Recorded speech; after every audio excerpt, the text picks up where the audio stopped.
अस्सलाम वालेकुम जी। आप में से कुछ लोग कुछ दोस्त ज़रूर मुतारिफ़ होंगे कि मैं किताबों पे अक्सर तबसरा करता हूँ। पिछले दिनों कुछ दोस्तों ने फरमाइश की कि जो मेरा नावल ग़ुरूब शहर का वक्त पिछले साल छपा है, वो मैंने क्यों लिखा, उसके लिखने के क्या मरहले थे, क्या प्रोसेस था, क्या मुहर्रिकात थे, उस पे मैं कुछ बात करूँ, ताकि हमारा ये जो माहौल है इसमें किताबों पे गुफ्तगू ज़्यादा से ज़्यादा हो। मकसद इस किताब की सिर्फ़ तरवीज नहीं, गो कि वो भी है। मकसद ये था कि बतौर एक लिखारी मैं आपसे कुछ बातें ऐसी शेयर कर सकूं जो शायद आपको दिलचस्प लगें। पहला सवाल मुझसे अक्सर पूछा जाता है कि मैंने ये पौने 600 सफ़े का उर्दू का नावल यकायक लिखने का क्यों फ़ैसला किया। ख़ास तौर पे चूँकि मैं सारी ज़िंदगी अंग्रेज़ी में ही लिखता रहा हूँ, पढ़ता रहा हूँ, जैसा कि हमारा एक नौआबादियती निज़ाम है जिसमें ऐसे होता है। ख़ास तौर पे लोग जो कानून से और पॉलिसी के शोबों से मुंसलिक हों, जो कि मैं हूँ, और इससे पहले मैं अंग्रेज़ी में भी लिख चुका हूँ। तो जवाब उसका बड़ा वाज़ेह है और मेरे ख़्याल में हम सबको इस चीज़ की तरफ सोचना चाहिए कि इंसान अपनी ज़ुबान, अपनी तहज़ीब और अपनी शनाख्त के बिना कुछ भी नहीं है। जो हमारा एक्सप्रेशन, जो हमारे तासुरात, जो हमारे ख़यालात की गहराई और महसूस करने की सलाहियत अपनी ज़ुबान में है, और मैं तो पंजाबी बोलता हूँ और उर्दू बोलता हूँ और अंग्रेज़ी को भी अपनी ज़ुबान समझता हूँ। तो बहुत सी चीज़ें ऐसी हैं जिसके बयान के लिए मुझे लगा कि उर्दू बहुत बेहतर है। उर्दू एक बड़ी रोमानवी ज़ुबान है, उर्दू के अंदर मज़ाह बड़ा खूबसूरती से आप बयान कर सकते हैं। हमारी तहज़ीब की ज़ुबान है, उसके अंदर हर लफ्ज़ के साथ कोई ना कोई ख़याल, कोई ना कोई याद, कोई ना कोई वाक़या वाबस्ता है जो मख़सूस हमारा है। इसमें किरदार बनाना, ख़ास तौर पे कुछ माशरे से जैसे हम किरदार तश्कील करते हैं, वो ज़्यादा रियलिस्टिक और ज़्यादा वो ज़िंदगी के करीब हमें लगते हैं। और मैं तो वैसे भी ये मानता हूँ और बार बार मैं ये बात कहता हूँ कि अगर हमें ये सलाहियत है और हमें ये मौका मिला है कि एक से ज़्यादा ज़ुबानें लिखें और बोलें, तो हम क्यों ना बोलें। अंग्रेज़ी में भी एक्सप्रेस करें, उर्दू में भी करें, पंजाबी में भी करें। उससे बल्कि आपकी ज़ुबान और एक्सप्रेशन में वसअत आती है।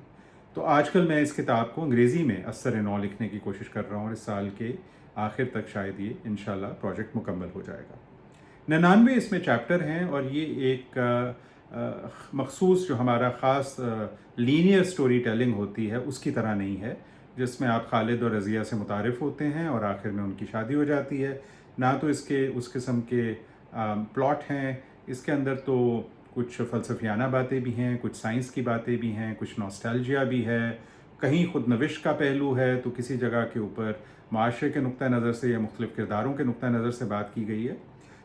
इसको बहुत सी चीज़ें कहा गया है, चूँकि इस पे अब काफ़ी तबसरे आ चुके हैं, हिंदुस्तान में भी ये छप चुकी है। मेरी खुशकिस्मती कि इसे आम पढ़ने वालों ने भी सराहा है और इस पे जो कुछ हमारे मुस्तनद लिखने वाले लोग हैं, उन्होंने भी बड़ी मेहरबानी से बात की है। किसी ने इसको पैस्तीश कहा है, किसी ने इसको पोस्ट मॉडर्निस्ट कहा है। ये फ्रेगमेंट्स में है, जैसे कि ज़िंदगी भी होती है, हर चीज़ ज़रूरी नहीं कि लीनियरली चले। बहुत से टुकड़े होते हैं ज़िंदगी के अंदर, फ्रैगमेंट्स होते हैं, उनकी एक मोज़ेक होती है। जब आप ज़िंदगी के बारे में सोचते हैं, तो उन टुकड़ों को आपस में जोड़ के आप ज़िंदगी को कोई शक्ल देने की कोशिश करते हैं। बिकॉज़ हर चीज़ ज़िंदगी में मेरे नुक्ता नज़र से बिल्कुल वाज़ेह सीधी लकीर में नहीं चलती। गो कि ऐसी बहुत खूबसूरत कहानियाँ लिखी गई हैं और मुझे पसंद हैं, लेकिन मुझे बहुत सी फ़िक्शन अब ऐसी पसंद है, जो कि मुख्तलिफ़ किस्म के नैरेटिव स्टाइल से एक्सपेरिमेंट करती है। अब जो लोग वसीउल मुतालिया हैं और इस चीज़ का शऊर रखते हैं, वो बात बड़ी जल्दी समझ जाते हैं कि मैं क्या कह रहा हूँ। अच्छा, इसमें माज़ी से गुज़श्ता से पेवस्ता होने का जो मैं बात कर रहा हूँ कि अपने माज़ी को समझना, उससे सीखना, उसी के अंदर से इस्तारे और चीज़ें लेके फिर उसको मॉडर्निज़्म की तरफ लेके जाना, उसकी भी मैंने कोशिश की है। और 10 के करीब हमारी जो मशहूर किस्से और दास्तानें हैं, उससे इसका ताना-बाना मैंने मिलाया है। अच्छा, मैं ये तो नहीं कहूँगा कि ये बुक ऑफ आइडियाज़ है, ये तो आप लोग इसका तयन करेंगे, लेकिन मुझे बुक्स ऑफ आइडियाज़ जिनके अंदर आइडियाज़ से खेला जाए, जिनमें दूसरी किताबों और तारीख़ और हिस्ट्री और मुख्तलिफ़ डिसिप्लिन्स और मौसीकी और किस्सों के हवाले हों, वो बहुत पसंद आती हैं। मैं चूँकि ख़ुद भी कुछ ना कुछ मुतालिया करता हूँ और मेरे ख़्याल में हर इंसान जो भी चीज़ तश्कील करता है, वो किसी और की बनाई हुई चीज़ के ऊपर एक और ईंट रखता है और इस तरह से हम सब एक दूसरे से सीखते हुए आगे को चलते हैं। तो मैंने कोशिश की है कि इसके अंदर वो अंसर या वो पहलू जो है वो सामने आए। अच्छा, एक लेवल पे ग़ुरूब शहर का वक्त एक शहर की कहानी है और इटालो कैल्विनो जो मशहूर इतालवी राइटर थे, उनकी किताब इनविजिबल सिटीज़, जिसमें वो एक ही शहर को मुनफरिद तरीक़ों से देखते हैं, उसके कुछ पहलू भी आपको नज़र आते हैं। अब वो ज़ाहिर है आप क़यास आराई कर सकते हैं कि लाहौर के बारे में है, कई लोगों का ख़्याल है बिल्कुल लाहौर के बारे में है और है भी, اور کئی لوگ یہ بھی کہتے ہیں کہ یہ ایک یونیورسل سٹوری ہے، یہ ڈھاکہ اور دلی اور استنبول کے بارے میں بھی ہو سکتی ہے، چونکہ یہ شہروں کے بننے بگڑنے اور زوال کی کہانی ہے، اور یہ ایک ایسا سلسلہ ہے جو مسلسل جاری رہتا ہے۔ اچھا، اب میرا یہ بھی کہنا ہے کہ یہ جس معاشرے میں علم، رحم، محبت، ماحول اور انصاف کا فقدان ہو جائے وہ معاشرہ مر جاتا ہے۔ سو ایک طرح سے یہ ایک نوحہ بھی ہے، ایک المیہ بھی ہے، ایک ڈسٹوپیا بھی ہے، لیکن اس کے اندر میں نے کوشش کی ہے کہ صرف ڈسٹوپیا نہ ہو، اس کے اندر امید کی کرن بھی ہو، چونکہ میں خود بھی زندگی کے بارے میں ہمیشہ پر امید رہتا ہوں، ہوپ اسپرنگز اٹرنل، اور اگر ایسا نہ ہو تو انسانی معاشرہ بالکل ختم ہو جائے۔ اچھا، اب اس میں نوسٹالجیا بھی ہے۔ ظاہر ہے میں ایک زمان و مکان سے تعلق رکھتا ہوں، میں اسی زمان و مکان میں پچھلی کئی دہائیوں میں جو کچھ بیتا، جو اہم سماجی سیاسی واقعات تھے، انہی کے پس منظر میں لکھ رہا ہوں، اور چونکہ میں نے اردو کا چناؤ کیا ہے تو ایک لحاظ سے وہ اور بھی نیچرل لگتا ہے، اور یہ نہیں لگتا کہ میں انگریزی کے اندر اس کا ترجمہ کر کے لکھ رہا ہوں، بلکہ ان حالات، واقعات اور شخصیات کے بارے میں انہی کی زبان میں نے لکھنے کی کوشش کی ہے۔ سو کئی لوگوں کے اس کے اندر ایک پوری سیاسی کہانی نظر آتی ہے، ایک شہر کی کہانی نظر آتی ہے، ایک معاشرے کی کہانی نظر آتی ہے۔ فائدہ اردو کا یہ ہوا کہ مجھے بہت سے اور پڑھنے والے ملے جو بہت اچھا پڑھتے ہیں، لیکن انگریزی میں پڑھنا ان کو خاص اس طرف مائل نہیں ہے، اور جو مجھے بے تحاشا خوشی ہے کہ میرے پڑھنے والوں میں بہت سے نوجوان ہیں، چھوٹے شہروں میں بھی ہیں، گاؤں میں بھی ہیں، اور مجھے ہر وقت ان سے رابطہ میرا رہتا ہے، جو کہ ایک بڑی خوش آئند بات ہے۔ اب ہمارے بچے بھی پاکستانی ادب کے اوپر لکھنا شروع ہو گئے ہیں، سو یہ کتابیں اب ان کے لیے تجزیے کے لیے اور تبصرے کے لیے مہیا ہیں، تاکہ ایک ڈسکورس آگے چلے، چونکہ یہ صرف ایک کہانی نہیں ہے اور ایک قصہ نہیں ہے، اس کے اندر کچھ خیالات، کچھ سوال میں نے اٹھائے ہیں، ان کی طرف بھی اشارہ کیا ہے۔ مجھے اوپن ٹیکسچرڈ کتابیں پسند ہیں، مجھے ایسی کتابیں پسند ہیں جن میں لیئرز ہوں، اور مجھے ایسی کہانیاں بھی پسند ہیں جو کہانی در کہانی ہو، جیسے ہماری داستانیں اور الف لیلا ہیں۔ تو ایک لحاظ سے اسی ٹریڈیشن کو بھی میں نے آگے لے جانے کی کوشش کی ہے۔ زندگی میں بھی اسی طرح در پردہ مخفی بہت سے پہلو ہیں، اس سے سوچنے کا موقع ملتا ہے، مختلف لوگ مختلف طریقوں سے اس کی تشریح کرتے ہیں، اور یہ جو ملٹیپل انٹرپریٹیشنز ہیں یہ بہت اہم ہیں۔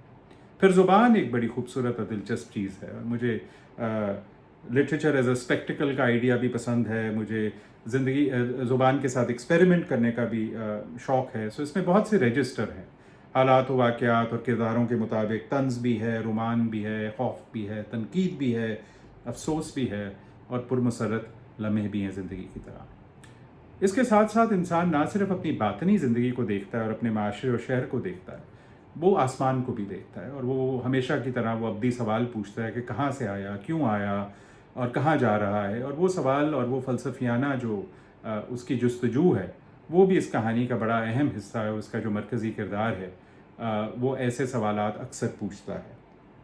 اچھا، پھر یہ ایک انوائرمنٹل ایک لحاظ سے ناول بھی ہے، جو میرے خیال میں آج کل کا صف اول کا ایک مسئلہ ہے۔ ہم جن شہروں میں رہتے ہیں وہ گرد و آلود اور دھوئیں میں اٹے پڑے ہیں، اور جہاں پہ جس طرف ہم گامزن ہیں وہاں تو سانس لینا بھی مشکل ہوتا جا رہا ہے۔ سو آئی تھنک کانشیسلی اور سب کانشیسلی یہ چیزیں ظاہر ہے ہر شخص کو اور ہر حساس شخص کو متاثر کرتی ہیں، تو اس کے اندر ماحول کا جو پہلو ہے وہ بہت اہم ہے۔